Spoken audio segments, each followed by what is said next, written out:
Mercedes publie une lettre ouverte aux fans. Mercedes espérait se rapprocher de Red Bull en 2023, mais à Bahreïn, rien n'est moins sûr. L'écart avec Red Bull était d'environ 6 dixièmes. Bon, ça ok. Alors, la lettre, le communiqué de Mercedes, le voici. Bahreïn a fait mal. Ça a fait mal à chacun d'entre nous qui abordons chaque saison avec la détermination de nous battre pour les championnats du monde. Ça a fait mal à l'équipe dans son ensemble après avoir consacré tant d'efforts à une voiture qui n'a pas répondu à nos attentes. C'est le moins qu'on puisse dire. Et nous savons que cela vous fait mal à vous aussi, les fans. Votre passion et votre soutien sont si importants pour nous faire avancer, et nous savons que nous ressentons la même douleur. Lewis Hamilton et George Russell sont en retard sur leur temps, et il faudra du temps pour les rattraper. La situation à laquelle nous sommes confrontés aujourd'hui n'est celle qu'aucun d'entre nous ne souhaite, mais c'est ce que nous avons, c'est la réalité. Les questions simples sont les suivantes. Que pouvons-nous faire et que ferons-nous?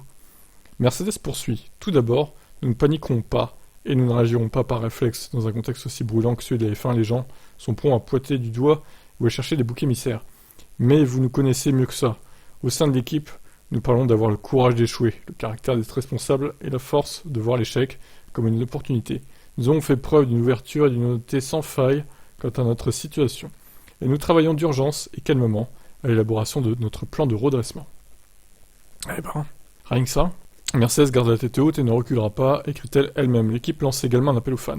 Qu'il s'agisse de critiques ou de soutien, il y a une bonne et une mauvaise manière de le faire.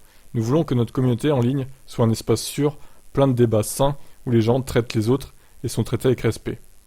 Qu'il s'agisse de membres de l'équipe, des fans de Mercedes ou des fans rivaux.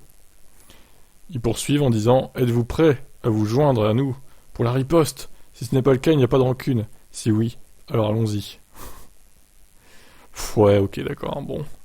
En gros, c'est fait pour calmer les esprits des fans de Mercedes et les faire un peu patienter quant au retour de leur écurie préférée. Bon, pas sûr que ça a un gros effet sur la communauté. Perso, moi, ce genre de propos, ça me fait ni chaud ni froid. On veut du concret, on veut des résultats. Alors après, moi, je cherche pas de bouc émissaire spécialement. Peut-être que Mike Elliott, effectivement, il est pas là où il devrait être. Peut-être qu'au final, il faut le remplacer. Peut-être qu'il a pas fait du bon travail. Ça arrive, après, c'est des humains. Ils sont ratés, voilà, quoi. Ils sont pas... C'est pas des robots, quoi. Ils ont le droit à l'erreur aussi. Mais maintenant, il faut juste remplacer ceux qui ont fait rater les choses. Et remplacer par des gens compétents. C'est mon avis là-dessus. Donc voilà, quand c'est qu'ils vont être de retour, Mercedes, cette saison, ça va être encore compliqué, je pense. Ça sera le même objectif qu'en 2022, à savoir gagner quelques courses ici et là. Je pense qu'il ne faudra pas chercher plus loin.